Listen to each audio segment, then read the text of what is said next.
hoje, Eduardo Carnevale, mais uma vez aqui. Meu parceiro, Dani Mano, Chimboca. que prazer aqui. Vai virar Segunda sócio, vez, hein? Vai virar Segunda sócio. vez. Hoje quero papos polêmicos aqui. Trouxe o Du porque é um cara jovem, tá afiado aí com as coisas, estudando muito a palavra de Deus. Hoje aqui é o Chimbacast, papo de crente. Chimbocrente? Chimbocrente, ó.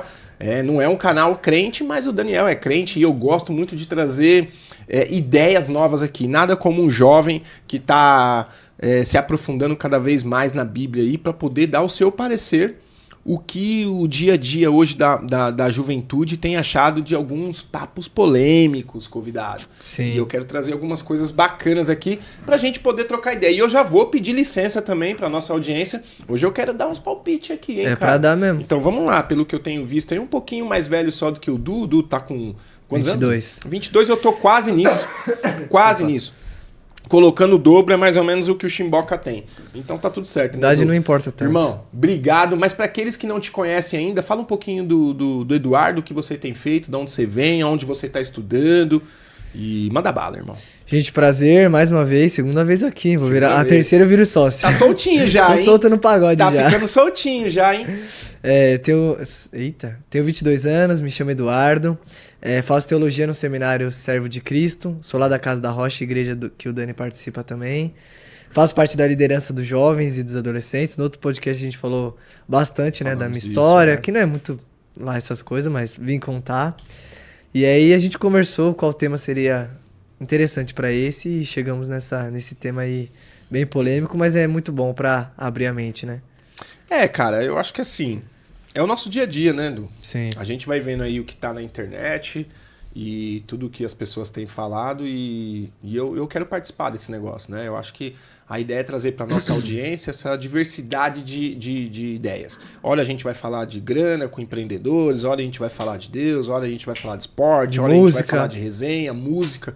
Tivemos um humorista aqui esses dias, o Rick, cara sensacional e a gente cada vez mais feliz porque esse é o objetivo do Chimbocano. O Chimbocano quer estar em todos os lugares, mano. A gente quer falar sobre pessoas, a gente quer falar sobre assuntos do dia a dia. Sim. E às vezes com muita alegria e às vezes nem tanto com muita alegria, mas com seriedade e um papo reto, um papo sem ficar papo de crente, aquele papo chato de crente e tal.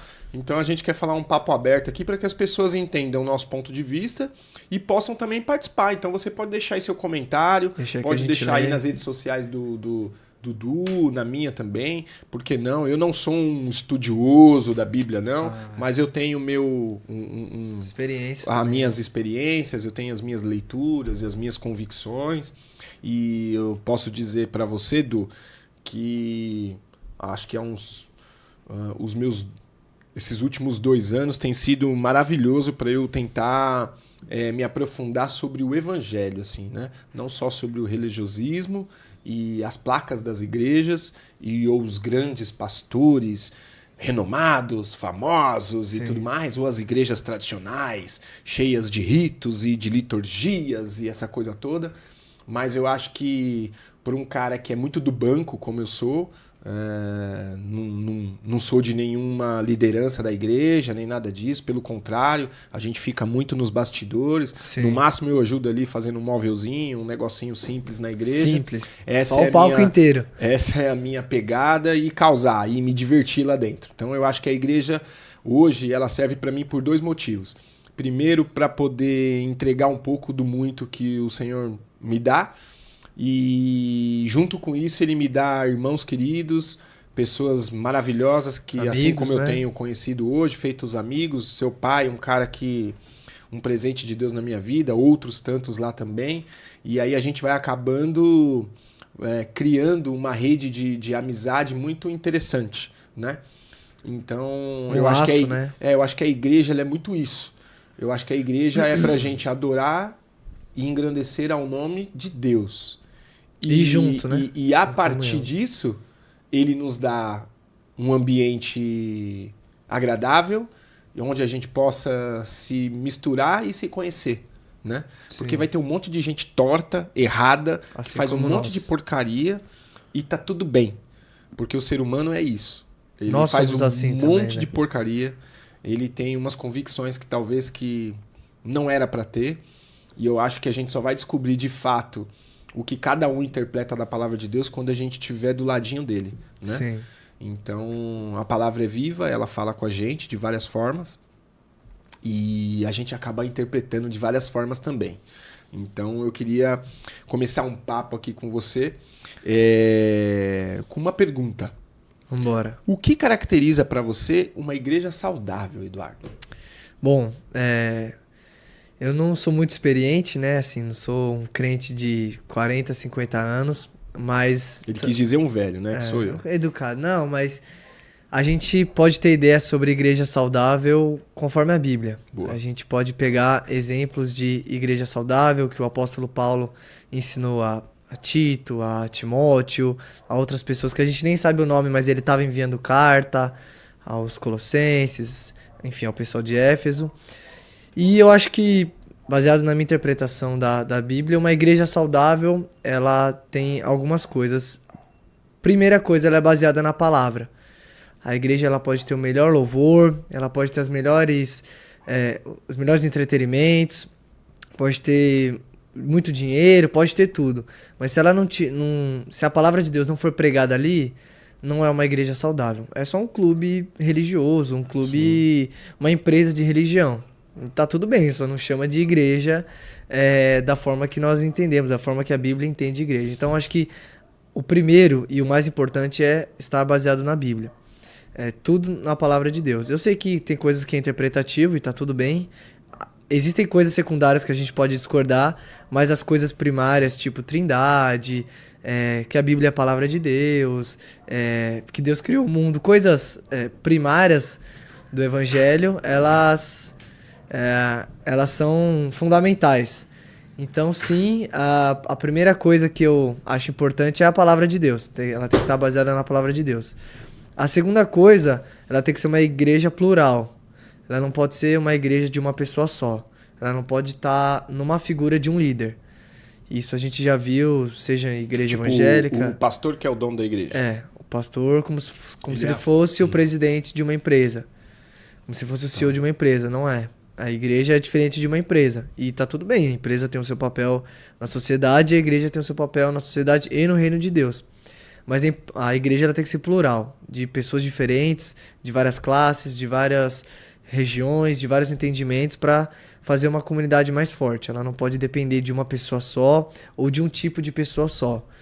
Então, uma das coisas que caracteriza uma seita, por exemplo, ela tá baseada em uma pessoa só. Então, vai lá um profeta, falou que ele tem a revelação de Deus e pronto, todo mundo segue o profeta e só ele tem a palavra. Eu acho que isso não é uma igreja saudável. Então, uma igreja saudável é uma igreja plural, uma igreja que várias pessoas opinam, várias pessoas trabalham, pessoas diferentes, e ela não está centralizada em apenas uma pessoa. Outro sinal também, a parte do louvor. Como é que é o louvor dessa igreja? Ela é um louvor que é horizontal, que ela canta do ser humano para o ser humano, ou ela é vertical? Legal. Do ser humano para Deus. Então, o louvor a gente acha que é só música, mas não. O Nicolas tá aqui, ele é baixista, ele sabe qual a importância do louvor dentro da igreja, né? O Enzo tava aqui, sabe melhor do que eu, né? O clube do Olinha, né? Tá aqui. Clube das amizades. Qual que é o louvor dessa igreja? É um louvor que nós adoramos a nós mesmos, com vitórias aqui, ou um louvor que a gente adora a Deus? Então, o louvor é uma parte muito, muito importante que dá para ter uma sensibilidade se a igreja é uma igreja saudável ou uma igreja não saudável. Eu acho que são esses os pontos principais. Tem outros também, né? A igreja tem que acreditar na Trindade, ela tem que acreditar que a Bíblia é a palavra de Deus, ela tem que ter um presbitério, ou seja, um conselho de várias pessoas e não depender do pastor. Ela tem que pregar a palavra de Deus. Ela não pode ser muito rica. Eu acho que isso é um sintoma de uma igreja não saudável, ela ser muito rica. Quando você fala rica, é o quê? É uma igreja que talvez retém o dinheiro no caixa? Retém o dinheiro, Eu sei, assim, eu entendo que sim, existem os custos, eu sei que a igreja tem que ter responsabilidade financeira, né? Então, tipo, por exemplo, eu fiz economia, eu sei dos fazer um custos, fundo de reserva. Tem que ter um investimento, um fundo de reserva, mas a igreja não é um fundo arrecadatório. Ela é um fundo distribuidor. Que guarda muito, que compra imóveis. Isso, tem que chegar e passar. Se a gente for ver no Novo Testamento, principalmente em Atos, que ali é são os primórdios da igreja primitiva, da igreja ali dos apóstolos que iniciaram. Você vai ver as pessoas dando oferta, não era para criar uma instituição.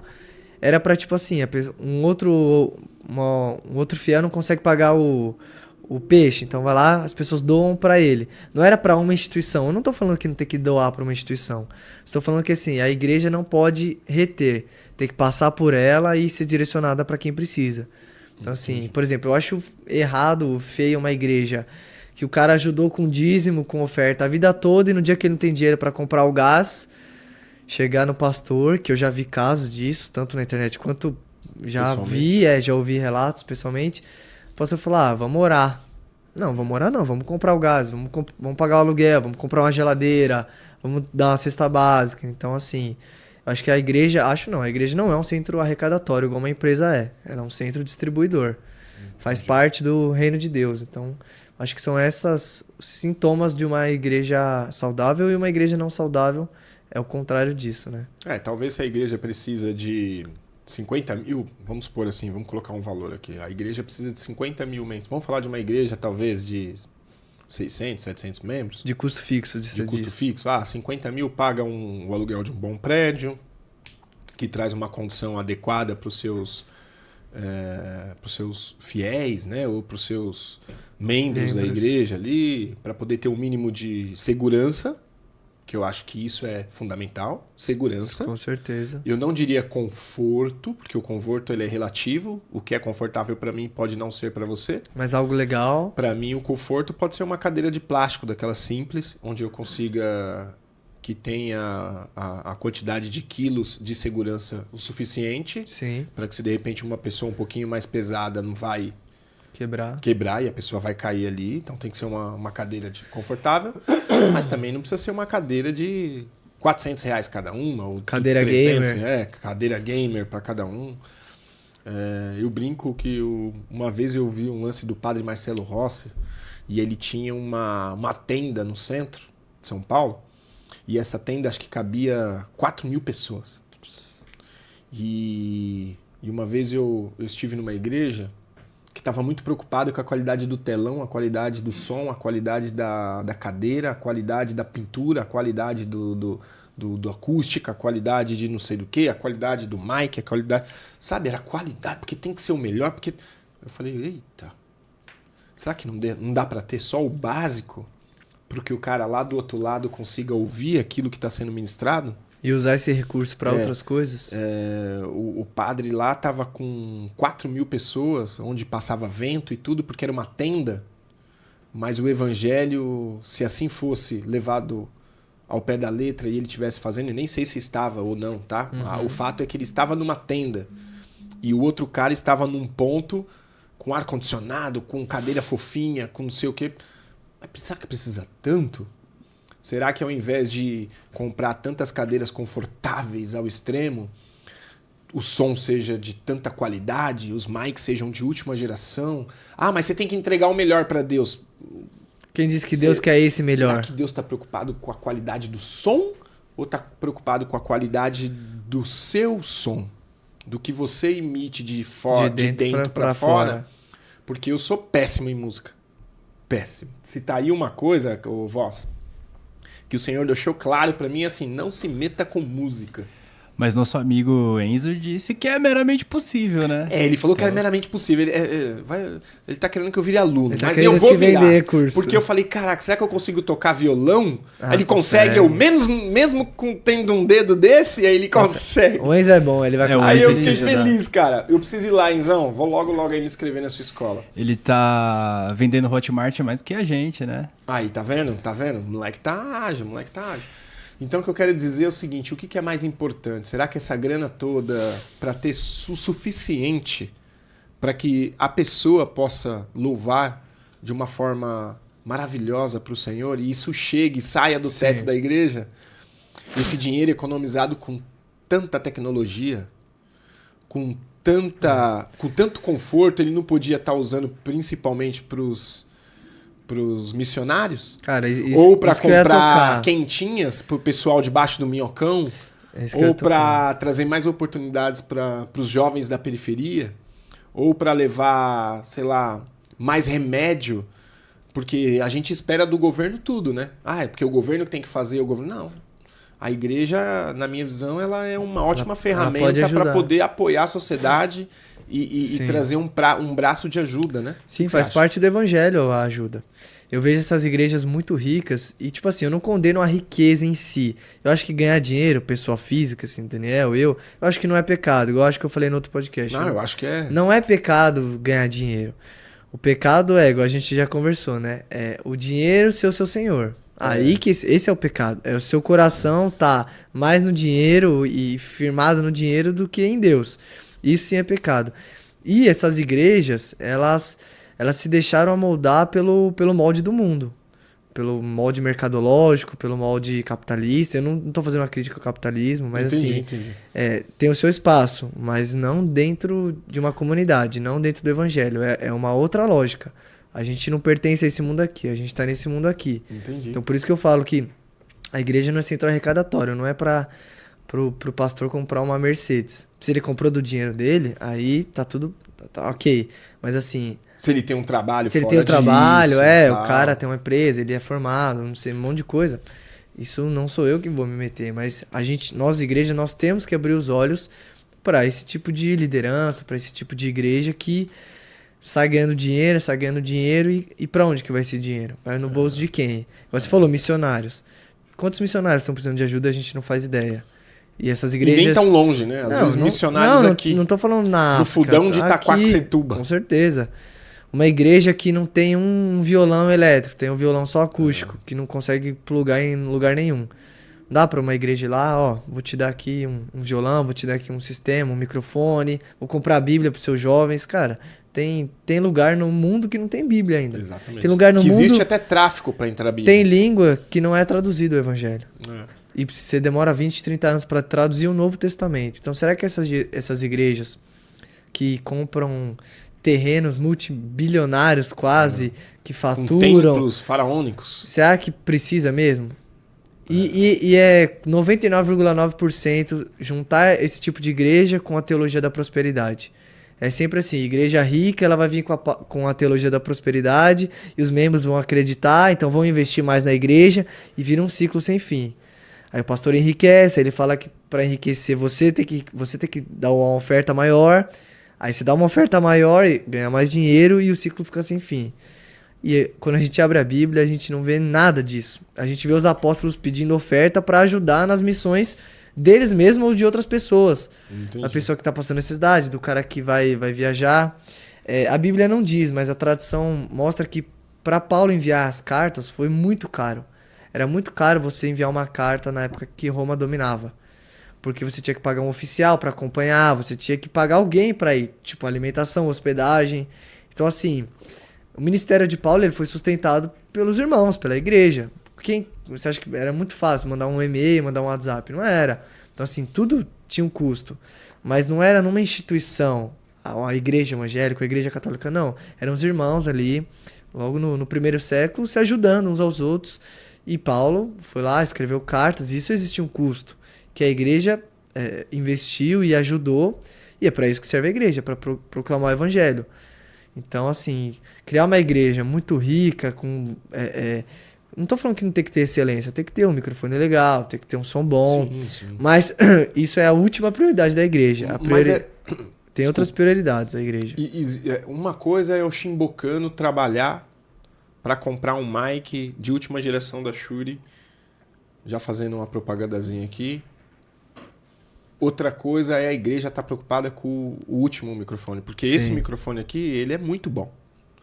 Então, por exemplo, eu conseguiria manter ele, por exemplo, num ponto de pregação, vamos dizer assim, simples, e num lugar que ainda não tem, por quanto e quanto tempo? Sim.